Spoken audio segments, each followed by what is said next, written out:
In a blood in my head.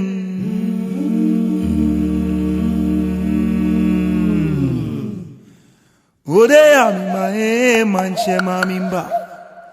Ingani awola woboshe womboe womboshe.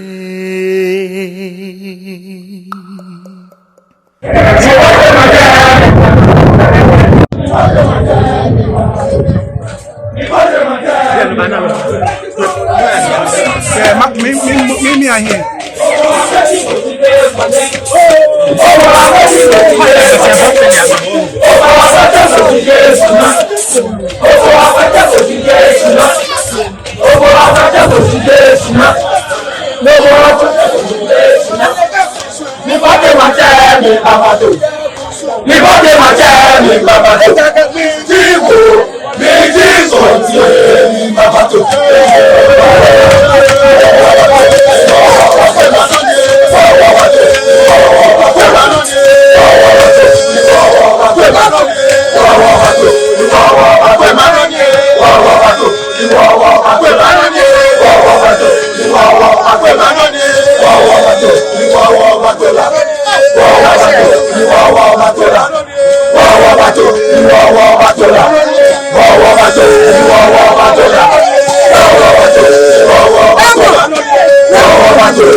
was no short interview for you concerning la what je la mi enje kamashi manage kan klendi wo channel e wo ba la ni won sha kusu wonu ni la ni nyem bi me ni ke non lokoba ye twa kan buku ke lokoba wo find no anye ni o cho gbe o cho mintu ni o cho wo la la shishi yo mi ni ngo ni atwa mi ni ana chawe ija ko ilu mushishi ai ma ko we o ba na me do mo ma sa bi ene pe wo ko la lo e so na ni ula ni anu pe ko ni ma le wo chame ni apo ke ni adenis dawo o ni yo ne un sa sound wo yi ko ba na wo ja gbawe na ni meji ko ni yes wo cho mi akashi ke de seneke na afo pa na ga nyo lumo ase wo ko me tafata wo na kan lame na ofen ta ka gbe mi sketch ni ke bi ni aga wo batoma nu wo ma gbe wo ya ka gbe me ase kula do wo la mi fe ke ala ka shi wo ni se batola la to le ni se ni so bo de ete ana fe kuso ya so ka fa wo ka chete ya ana fe kuso e ja ka shi ko se o te la pa wo e awi aka jema wo jinjema wa to ko ti o na wo nko ejeme o na wo na mo so ma na gbatu wo ma wo no do mo so si wa yin meje ke wa ka shi mile ni mamu de me no jubo je na gbatu ma mile ni mamu de me ko bo te shi am no ba na ka shi afi aye afi aka ba cha ete wo je eni abato shi ye la mile no na no bi ene yo yin meje ba wa ka shi se bi ko e ka jema wo je ko am gba mi na bi ene so na je wo je ke akotia no tete la kan wo no ni ko e ma ni na gbatu ni akotia nigi midi biano na kwa manu na mbatu kolo kwa manu na kwatu si akusumi ya ake wa kasi la pa engaji kolo ni akotia leja mo chami message ona no leja mo chami di messenger do won ke la ma kasi kuso na afia de me feke kwa mama manu ni wa mama na mo kwatu wo ba no watu e mo kwa gbe wo yi oba bio akasi kaka kwa manu ni kwa manu lo fi kwa manu la na batoma menye batoma menye batoma bo pe batoma ko nyeme drase me pe batoma me ko gbo yi wa cha me gba wo me oba cha ma gba wo me si wo nyeme ti oba mi ba wo nyeme you nyeme potenti drase me adaka ma me gbasa ama sen no kwase bi ne do wajia me no ko go mkra do won kela me fen gagachi beni me na batola wo ye wakoi wo ye no wo na wo drase e shekwe wo akoche afenu sin bena matola wo be manko wo be ko na tola be na se wo be ko na tola be se wo be ko na tola mati wo be ko na tola krana wo be ko na tola leshi wo be ko na ka wo be ko na tola bafu wo na krana beni numo ko ni wo ka jagamashi ni atola numo ko tamli ne bato e ni bana kana olojogba ni wo che kan bashi ni le gba san se le eke boko tamli ne bloto obi na kwakwa jima ni chirigate igla shi ya tashi no olojogba lo wo ni na fiaro kuso na fiaro ko emi ameke moko beja ko na moko de bage e bani ba piawo e bani ma piawo keke ne wo na eso keke si eni de ko ni na fiaro ni la mo kuso na yo manchepe yo la o mo kuso na yo manchepe yo me no na fi ke amba na ba o manche eso keke si mene e ko mo ko bo abi anu pale ko bo abi anu kan bo abi anu pale do o ko abi anu pale ba pleno ko ndile no keke na do e se ko ni sanu mo fe mo onyo chori otu no ko bo abi anu pale me ma na yo ni wo e manche so to nu me enyo ke nu no yo manche enyo no ko kele ja manche ke ko yo ko mi la kam na ablani do won ka ma gashi jema wo jen lo na play kwa wo ke ba wo ni ni tef ko play onyo ko play eju ko no ke ma bisa owie mo mi e obula mi ake ame la me na ko ebi ake yakagbe me mini no no domo yes mini no abedomo na me ke yes la me na ko mi ake la kagbe aja ko no ke ba obula fa ko wa yes no obula ni fa ko wa wo ogula ni yo ogula ni fa ko ba wo agbo abagba si mo le ma si to ejo ama ke iyen ni ari ko be no lo bi abani ni yo de no ga ke so me ka gbo ni ko je ka gbo adara ka be ba he ni yo de lo ka ohin no ko lo hin no afi no na mi ka gbo wa ga ni ma yo de si e be ni sami iye pa ni pe ko wo de ka ni mi no ni mani ke ni ko ahi mani ke na ahi ta ka mi no lo je ka gbo lojo lo be tu ni ke mi na wa to mu ale woni bi ni yo o ba yi finga ge wo no lo gi no ake o yiwa don interview na mas monye na le la ko ego wa de che ala le flow to wa na ba ala le so ba fada o ba fada won je ku so ba fa ko won je ku so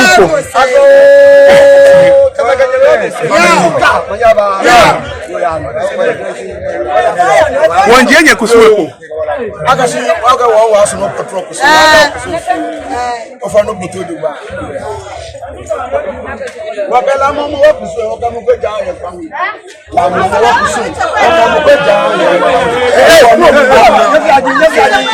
se fa o ne ma che fa wa ke ma che ya waya solid pa e mo ye wo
In a man,